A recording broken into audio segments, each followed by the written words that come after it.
Hello everyone, आप सभी का बीएससी सेकेंड ईयर की केमिस्ट्री क्लास में स्वागत है। पिछले लेक्चर्स में अपन ने साल्ट ब्रिज अर्थात लवण सेतु के बारे में पढ़ा था।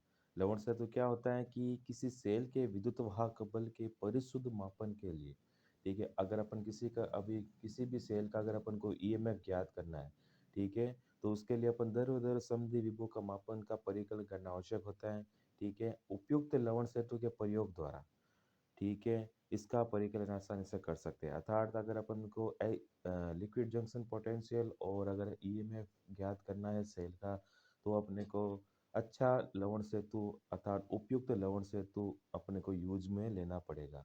सामान्यतः संतृप्त केसीएल तथा NH4NO3 के क्या लवण सेतु प्रयोग में लिए जाते हैं। अब अपन देखते हैं लवण सेतु की संरचना कि एक लवण सेतु किस प्रकार का होता है, ठीक है। कि लवण सेतु की उल्टी वाहिका अतः यू सेप होती है, जिसे अपन केसीएल या NH4NO3 के संतृप्त विलयन से भर दिया जाता है, ठीक है।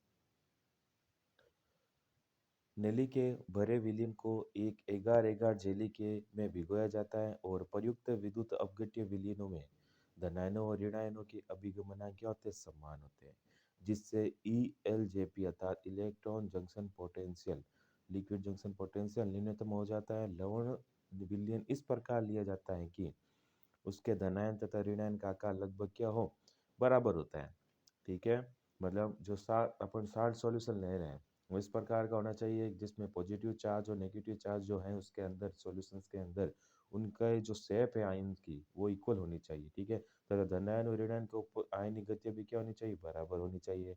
अधिकतर KCl तथा लवण सेतु का अपन प्रयोग करते हैं, ठीक है, क्योंकि K+ और Cl- की जो शेप है आयनों का आकार लगभग बराबर होता है। यदि किसी एक विलयन में विलयशील सिल्वर मर्क्यूरस लवण हो तो केसीएल लवण सेतु का प्रयोग ना कर करके अपन NH4NO3 लवण सेतु का प्रयोग करेंगे। मतलब अगर अपन सिल्वर मर्क्यूरस का अगर अपन प्रयोग कर रहे हैं, ठीक है, विलयन के रूप में, तो अपन वहाँ पर NH4NO3 को वहाँ पर एज साल्ट ब्रिज के रूप में अपन प्रयुक्त करते हैं, ठीक है। अगर अपन साल्ट ब्रिज देखें, ठीक है, तो ये यू शेप का होता है, ठीक है, इसका KCl NH4NO3 भरा रहता है। नेक्स्ट देखते हैं अपन सांद्रता सेल का अनुप्रयोग, ठीक है। सांद्रता सेल कंसंट्रेशन सेल का क्या यूज आता है, देखते हैं कि आयनों की संयोजकता ज्ञात करना पहला है कि सांद्रता सेल के विद्युत वाहक बल के निम्न समीकरण में ज्ञात विद्युत वाहक बल सांद्रता C1 तथा C2 व ताप के मान रखकर अपन स्मॉल n का मान ज्ञात कर सकते हैं, ठीक है। अगर अपन फॉर्मूला देखें कि E बराबर 2.303 NF upon NF log C2 upon C1। अब यहाँ पर अगर अपन कंसंट्रेशन C1 C2, ठीक है, टेम्परेचर का वैल्यू रख दे तो अपन क्या स्मॉल n की वैल्यू अपन यहाँ पर फाइंड आउट कर सकते हैं, ठीक है। जहाँ n क्या है कि सेल अभिक्रिया में भाग लेने वाले इलेक्ट्रॉन की संख्या अर्थात ऑक्सीकरण या अपचयन आयनों की संख्या है, ठीक है, और यही क्या है आयनों की संयोजकता होगी, ठीक है।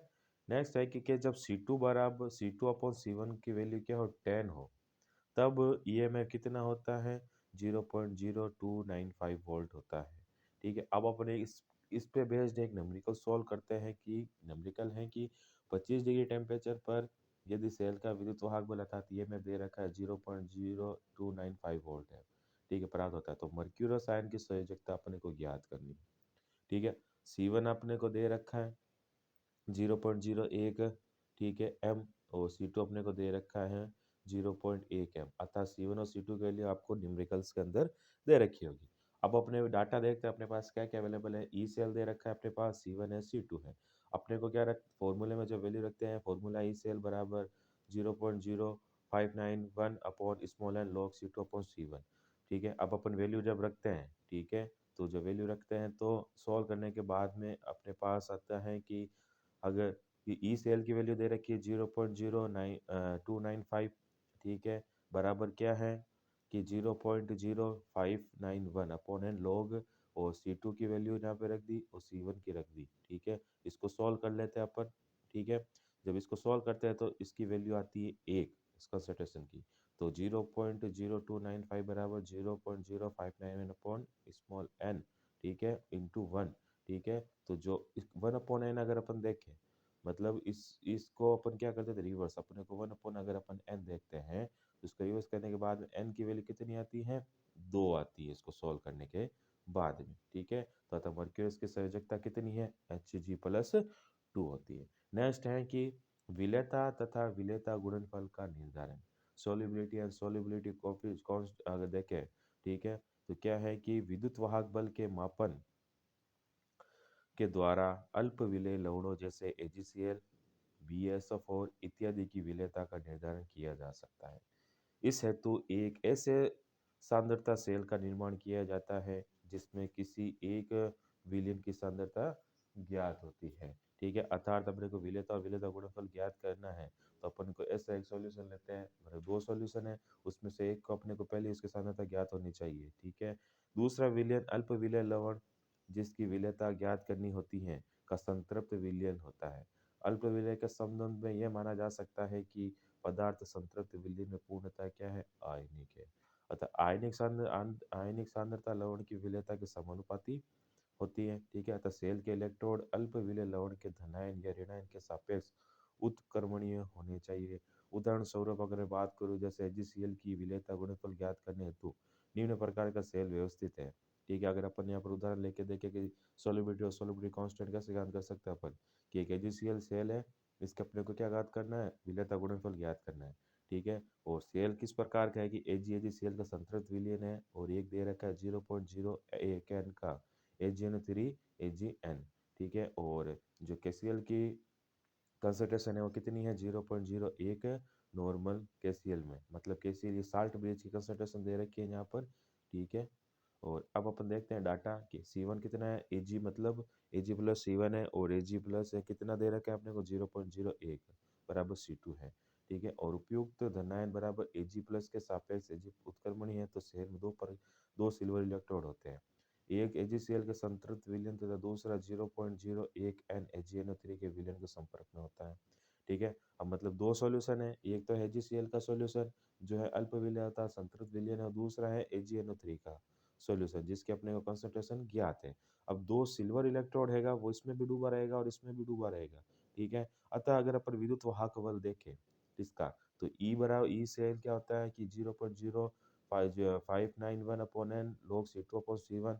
अब अपने को C2 की वैल्यू दे रखी है, AgNO3 की वैल्यू अगर अपने को ज्ञात करना है C1 की, तो अगर प्रेक्षित वाहक विद्युत वाहक बल 25 डिग्री पर कितना होता है, 0.7182 वोल्ट होता है, ठीक है। अतः C1 कितना होगा यहाँ पर, 1 × 10⁻⁵ ग्राम आयन पर लीटर, ठीक है। इसकी वैल्यू होती है सॉल्व करने के बाद में, चूंकि Cl माइनस आयनों की सांद्रता कितनी है, 0.01 N है, तो यदि KCl पूर्णतः आयनित होता है तो AgCl का विलेयता गुणनफल क्या होगा, Ksp सोल्युबिलिटी कांस्टेंट कितना होगा, Ag+ और Cl माइनस बराबर C1 बराबर 0.01 होता है, इसलिए AgCl की विलेयता यहाँ पर ग्राम पर लीटर में अर्थात √Ksp में होती है। नोट यहाँ पर √Ksp एक संयोजित धनायन और ऋणायन की विलयन की क्या है, विलेयता है। तीसरा है सांद्रता सेल का उपयोग की सक्रियता गुणांक का निर्धारण। इसके लिए ऐसे सांद्रता सेल का निर्माण किया जाता है जिसमें इलेक्ट्रोड इकाई सक्रियता अर्थात A1 बराबर कितना हो, 1 हो, ठीक है। एक्टिविटी कोफिशिएंट ज्ञात करना है तो इसके लिए अपने को सेल सांद्रता का निर्माण करते हैं जिसमें क्या, इलेक्ट्रोड इकाई की सक्रियता कितनी होनी चाहिए, 1 होनी चाहिए, अर्थात तब सेल का ईएमएफ ज्ञात कर दूसरे विलयन की सक्रियता अर्थात A2 का निम्न सूत्र द्वारा अपन ज्ञात कर सकते हैं। अगर अपने को एक्टिविटी कोफिशिएंट की वैल्यू पता है तो दूसरे सॉल्यूशंस की भी अपन कंसंट्रेशंस को फाइंड आउट कर सकते हैं, अर्थात A2 बराबर क्या है, गामा C, ठीक है। और गामा बराबर क्या है, A/C, जहाँ गामा क्या है, एक्टिविटी कोफिशिएंट है, C बराबर सांद्रता है और A बराबर क्या है, सक्रियता अर्थात इकाई होती है जिसकी। चौथा है अभिगमनांकों का निर्धारण, ठीक है। ट्रांसपोर्टेशन नंबर कहते हैं जो आयंस के, कि अभिगमन सहित सांद्रता सेल के विद्युत वाहक बल तथा अभिगमन रहित सांद्रता सेल के विद्युत वाहक बल के अनुपात में से आयनों का अभिगमन ज्ञात किया जा सकता है, ठीक है। इस कंडीशन में क्या होगा कि यदि इलेक्ट्रोड ऋण आयन के सापेक्ष उत्क्रमणीय अर्थात EWT अर्थात E विद ट्रांसपोर्टेशन और EWOT अर्थात E विदाउट ट्रांसपोर्टेशन बराबर क्या है, 2T पॉजिटिव, ठीक है। नेगेटिव की बात करें कि यदि इलेक्ट्रोड ऋण आयन के सापेक्ष उत्क्रमण हो तो उसकी वैल्यू होती है, और अगर इलेक्ट्रोड धनायन के सापेक्ष उत्क्रमणी हो तो EWT अपॉन EWOT बराबर क्या है, 2T माइनस, ठीक है। अतः EWT व EWOT के से ज्ञात मानों की सहायता से अपन आयनों का अभिगमनांक ज्ञात कर सकते हैं। ठीक है। नेक्स्ट हमारा टॉपिक है कि विभवमापी अनुमापन। इंपॉर्टेंट टॉपिक है विभवमापी अनुमापन, पोटेंशियोमेट्रिक टाइटेशंस कहते हैं जिसे। ठीक है। क्या होता है कि वे अनुमापन जिनमें अंतिम बिंदु का निर्धारण विभव या विद्युत वाहक बल की सहायता से करते हैं। नॉर्मली अपन ने जब टाइटेशंस करते हैं लैब के अंदर, एसिड बेस टाइटेशन है जैसे, तो अपन क्या करते हैं, एसिड और बेस की कंसंट्रेशंस के बेसिस के ऊपर अपन एंड पॉइंट को फाइंड आउट करते हैं, और एसिड बेस रिएक्शंस जहाँ पर कंप्लीट होती हैं इंडिकेटर की प्रेजेंस में, अपन उस एंड पॉइंट के ऊपर अपन उसका टाइटेशंस करके उसकी नॉर्मलिटी या वॉल्यूम को फाइंड आउट कर सकते हैं। ठीक है। अगर विभवमापी अनुमापन क्या होता है कि इसमें अपन अंतिम बिंदु का अर्थात एंड पॉइंट का निर्धारण एक तो पोटेंशियल के बेसिस पे कर सकते हैं, और एक सेल के विद्युत वाहक बल की सहायता से उसका अंतिम बिंदु निकालते हैं। ठीक है। जैसे अम्ल सार अनुमापन, अवक्षेपण अनुमापन तथा रेडॉक्स अनुमापन में अंतिम बिंदु को विभव की सहायता से ज्ञात कर सकते हैं, इसलिए इसे अपन क्या कहते हैं, विभवमापी अनुमापन कहते हैं। पहला अपन इसमें देखते हैं पोटेंशियोमेट्री टाइट्रेशंस के अंदर पहला अपना एप्लीकेशंस आएगी इसकी अम्ल सार अनुमापन के अंदर इसका उपयोग। ये अम्ल व सार के मध्य क्रिया करवाने पर अंतिम बिंदु को विभवमापी अनुमापन से ज्ञात किया जा सकता है। इस विधि में अम्ल में क्या एच इलेक्ट्रोड डुबोकर उसे संदर्भ इलेक्ट्रोड अर्थात केलोमल से जोड़ेंगे तथा सार मिलाते हुए सेल का ईएमएफ तथा पीएच प्राप्त करेंगे, और सेल के आयतन व ईएमएफ के मध्य ग्राफ के आधार पर सेल का अंतिम बिंदु अपन ज्ञात कर लेंगे। ठीक है। इससे क्या करेंगे अपन, अम्ल सार क्रिया के अंदर अपन क्या करेंगे, एक इलेक्ट्रोड किस में डुबाएंगे, हाइड्रोजन इलेक्ट्रोड किस में डुबाएंगे अपन, एक अम्ल के अंदर डुबाएंगे, और उसको अपन कोई भी संदर्भ इलेक्ट्रोड से जिसको अपने को पहले से ईएमएफ पता है उससे जोड़ देंगे, और क्या करेंगे, धीरे धीरे अम्ल के अंदर अपन सार मिलाएंगे। जैसे जैसे सार मिलाते हैं तो उस सेल का क्या होगा, विद्युत वाहक बल उत्पन्न होगा, और पीएच भी साथ साथ अपन प्राप्त कर सकते हैं। ठीक है। अब इसके बाद में अपन इसकी इसकी हेल्प से अपन ईएमएफ के मध्य और अगर आयतन में ग्राफ खींचे तो अपन सेल का जो अंतिम बिंदु है जहाँ पर अम्ल सार के साथ रिएक्शंस करके, ठीक है, न्यूट्रलाइजेशन रिएक्शंस कर रहा था, ठीक है, अपन उस बिंदु का पता लगा सकते हैं। ठीक है। इससे आगे का जो टॉपिक है हम अपने अगले लेक्चर्स के अंदर कंटिन्यू करेंगे। Thank you so much.